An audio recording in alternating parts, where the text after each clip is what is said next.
Alors bonjour à tous, heureux de vous retrouver chers amis en ce samedi 12 juin 2021, 10h51 heure du Québec. J'espère que vous allez bien, même si ça va mal, ça va aller de plus en plus mal, vous le savez, on s'est préparé à ça ici. Pas une question d'être alarmiste ou pessimiste, hein? Mais plutôt réaliste. Et quand tu es réaliste et que tu te prépares toujours au pire, que ce soit dans ton travail ou dans la vie quotidienne, hein, de tes journées banales, si tu te prépares à des événements toujours tragiques, quand ils arrivent, tu es déjà mieux positionné. Tu comprends? Sans avoir une obsession avec ça, c'est important de penser que le pire peut t'arriver. Si tu penses que le pire peut t'arriver, quand il t'arrive, tu te dis, ben, je le savais. Et non pas avoir la surprise, oh mon Dieu, qu'est-ce qui m'arrive, oh mon Dieu, le voisin qui a assassiné sa femme et ses enfants, on a c'est parce que ça peut arriver. Et de penser qu'on vit toujours dans une bulle, puis dans un monde parfait, puis qu'il n'y a rien qui nous arrivera, puis il n'y a rien qui arrivera, c'est vraiment enfantin. Tu comprends? Oh, puis là, j'ai décidé de parler de ça, puis de dénoncer ça, puis de... parce que je veux plus que ça arrive à personne d'autre. C'est comme si... les gens sont tellement naïfs. C'est comme si on a affaire à des enfants, tu sais, que de parler d'un truc ou d'essayer d'expliquer une chose ou, tu sais, comme, par exemple, ton voisin qui élimine sa famille, puis tu essaies d'analyser tout ça, puis t'en parles parce que tu dis, oh, je voudrais plus que ça arrive à personne d'autre. C'est parce que ça va arriver encore et encore et encore et encore. Ça, c'est des slogans, des phrases sur lesquelles j'ai beaucoup de difficultés à rester calme. Tu comprends? Ceux qui vivent des drames. Moi, j'en parle parce que je veux que ça arrive à personne d'autre. C'est pas parce que tu en parles que ça n'arrivera pas, là. Faut que tu saches que les drames vont être là. Toujours. Ça fait partie de la vie. Puis que tu en parles ou non, puis que tu analyses ou non. Puis, oh, je voudrais que ça arrive à personne d'autre. C'est des bons sentiments, mais c'est tellement enfantin. Le jour où l'être humain va avancer au stade de... appelons-le l'âge adulte, le monde va changer. Mais tant qu'on va rester comme des enfants à se faire embarquer avec des politiciens, à croire encore au Père Noël qu'un certain type de politicien, oh, c'est lui qui va nous sauver, tu sais. Puis tu regarderas habituellement, le certain type de politicien dont les populations pensent qu'ils vont être sauvés par eux, c'est toujours les nationalistes totalitaires. Tu regarderas dans l'histoire, c'est comme ça. Puis eux autres, ils se présentent toujours comme ça. Le plus grand tyran va toujours se présenter comme le grand sauveur. Parce qu'il faut vraiment que tu sois dérangé mentalement pour te présenter comme le sauveur. OK? Mais tu as du monde qui vont croire en ça. Ils vont croire au Père Noël. Qu'un certain type de politicien, nationaliste, raciste, xénophobe, va les sauver d'une invasion de pois chiches ou de je sais pas quoi. Ou d'une vague d'immigration qui va venir envahir le pays, nous installer ceci ou cela. C'est comme des enfants. Donc, le jour où on va avancer, progresser, ben, déjà, ça va être un pas. De te préparer pour le pire aussi, ça va être un autre pas vers l'avant. Comme ça, tu n'as pas... Et ce que je ne comprends pas, après des milliers et des milliers et des milliers d'années d'existence, d'histoire, d'avancement, de progression, puis de tout ce que tu peux imaginer de ce qui s'est passé pour l'humanité, on soit encore surpris que des choses arrivent. Coudon! C'est moi qui délire ou on n'est vraiment pas plus avancé qu'on l'était. Tu comprends? On n'en revient pas des injustices, on n'en revient pas de ceci, on n'en revient pas de cela. C'est parce que c'est depuis le début des temps de l'humanité que c'est comme ça. Parce qu'on a cette faculté de penser. Imagine-toi dans le règne animal, les pauvres brebis ou les pauvres zèbres, ou pas les zèbres, mais les antilopes, doivent probablement, s'il y avait la faculté de penser, ils pourraient crier à l'injustice, elle aussi, parce que ça fait des lunes et des lunes, qu'elles se font attaquer et manger par des lions. Mais nous autres, on est dans une autre catégorie d'animal, et on a cette faculté de penser, mais c'est comme si on n'avait pas la faculté vraiment d'analyser, de rationaliser, puis de mémoire. Tu as juste à regarder l'histoire, tu t'étonnes de quoi? Puis pourquoi c'est comme ça? Parce que toi, tu n'as pas changé non plus. Parce que si toi tu changes, le reste va changer. Tu peux pas demander aux politiciens de changer si toi tu ne changes pas. Puis de toute façon, c'est toi qui les as mis là. Donc, tu peux pas vraiment chialer. D'ailleurs, quand tu t'en vas voter, C'est toi qui mets ce monde-là en place. Comme c'est toi qui mets ce monde-là en place, tu n'as plus la légitimité de chialer. C'est toi qui les as mis là.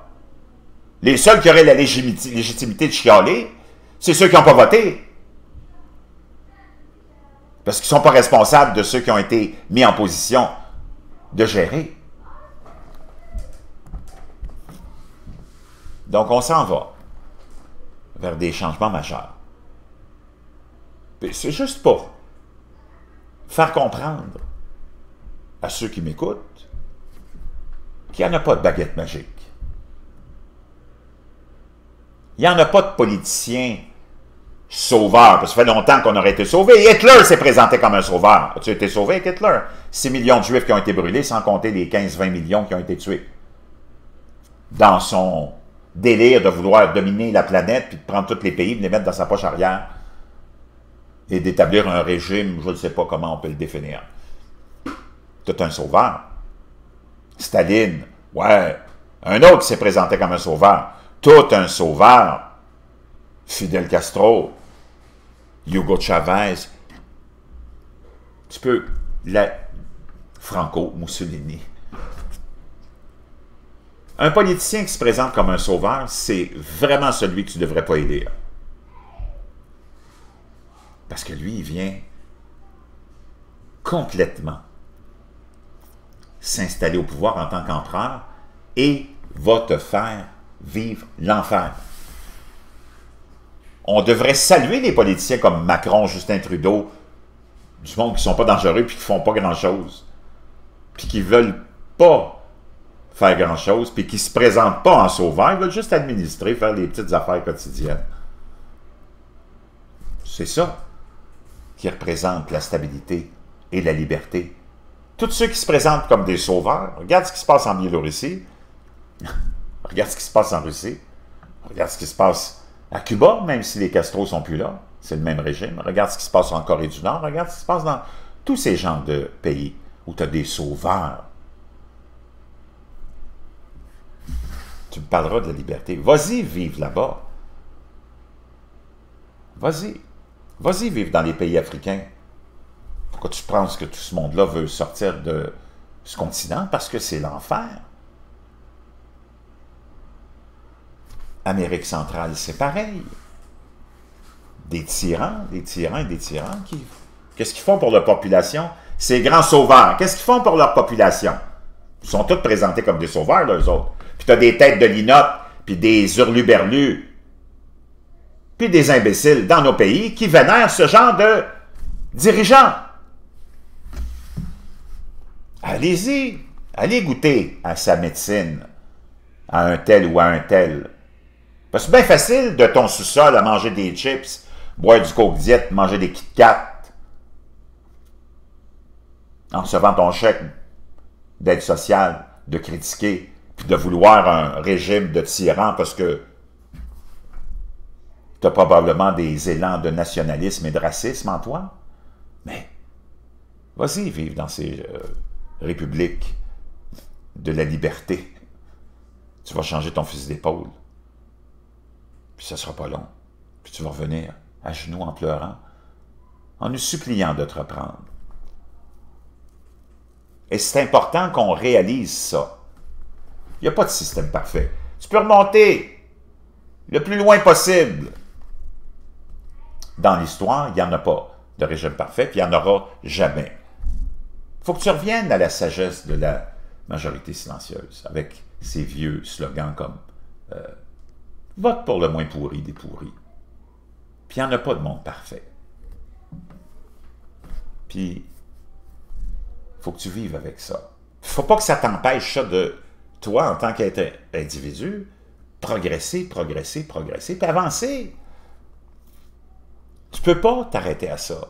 Donc, c'est important de comprendre que toi, tu es le centre de ton univers.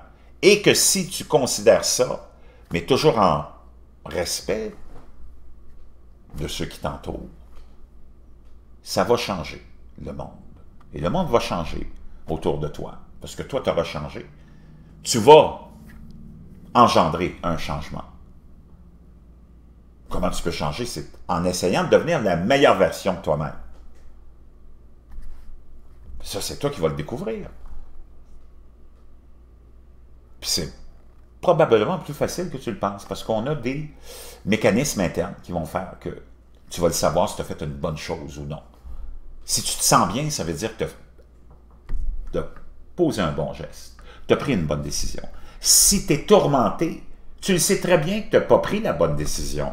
Si tu as pris une décision puis tu es tourmenté tout de suite après, tu le sais que ce n'était pas la décision à prendre. On a le mécanisme. On a une mémoire qui doit nous servir à quelque chose. Prends aujourd'hui, on est le 12 juin 2021. Tu vas vivre ta journée, tu vas aller te coucher. Demain matin, parce que quand tu vas aller te coucher, tu n'existes plus. Tu n'es plus là. On n'est plus là. On est mort au monde, puis on est mort à nous-mêmes pendant 6, 7, 8, 9, 10 ans. Comprends-tu? Tu vas te réveiller le lendemain. Si c'est la volonté du cosmos, tu vas te réveiller, puis tu auras la chance de tout recommencer, de te reprendre. Puis en plus, tu auras le cadeau de te rappeler la mémoire, de te rappeler ce que tu as fait hier qui t'a tourmenté quand tu as pris une certaine décision. Puis que si la même situation ou une situation similaire se représente à toi, tu ne reprendras pas la même décision parce que tu vas te dire « Ouais, ça m'a tourmenté de prendre cette décision-là. Ça veut dire que c'est pas pour moi. Je ne suis pas fait comme ça. Je ne suis pas fait pour ça. » Et ainsi de suite. C'est très, très facile. L'important, c'est de se détacher de toute la distraction. Parce que tu vas être distrait toute ta vie. Tu as du monde qui sont distraits toute leur vie, qui vont perdre leur vie à être distraits par tout ce qui se passe. À 5 000 milles, 10 000 milles de leur domicile. Des choses sur lesquelles tu n'as absolument aucun contrôle. Puis ils vont perdre toute leur vie comme ça, alors que ça aurait pu, ces gens-là, développer leur talent, développer leurs habilités, changer le monde qui les entoure.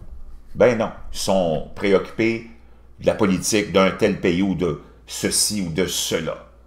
Toute leur vie, distraits à perdre leur vie, finir au cimetière. Avec quoi comme accomplissement de leur vie? Pour leur satisfaction, zéro. Une des choses les plus importantes à commencer à faire, c'est de respecter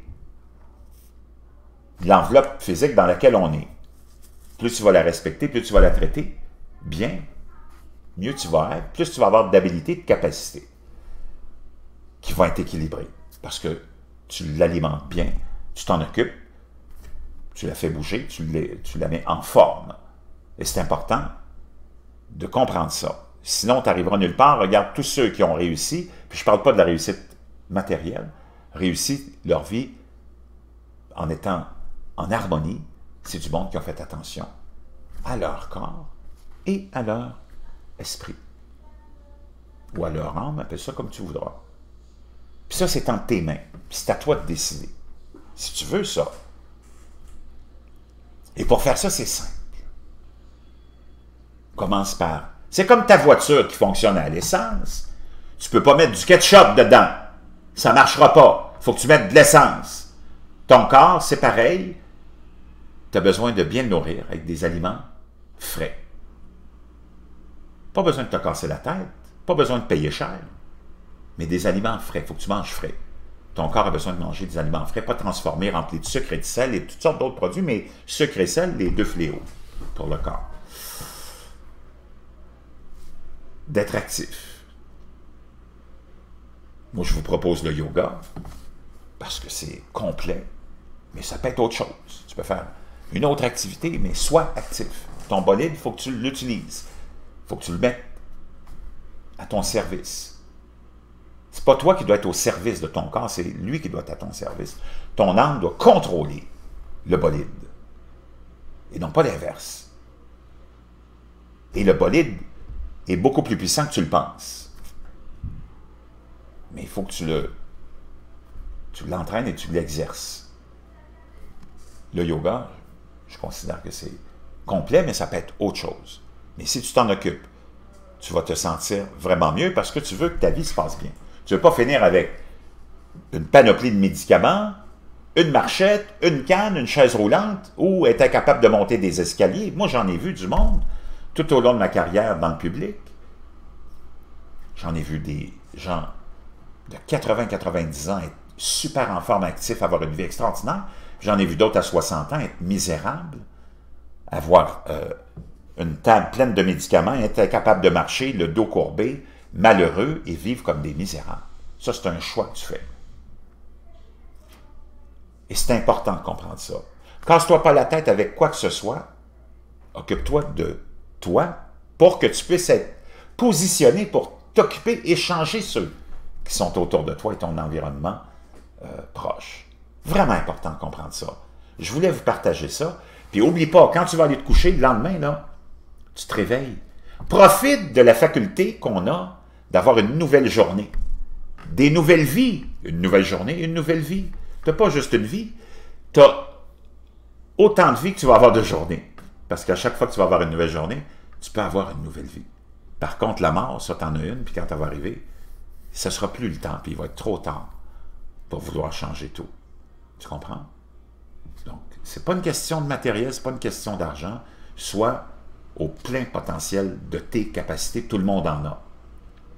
Et tu vas vraiment être en harmonie avec toi-même. Le but ultime de ce passage sur Terre, c'est d'être en harmonie avec toi, avec l'environnement qui t'entoure, puis avec ce qui t'attend. Je vous retrouve tout à l'heure avec une autre classe de yoga. On va aller avec un débutant actif cette fois-là. Je vous reviens.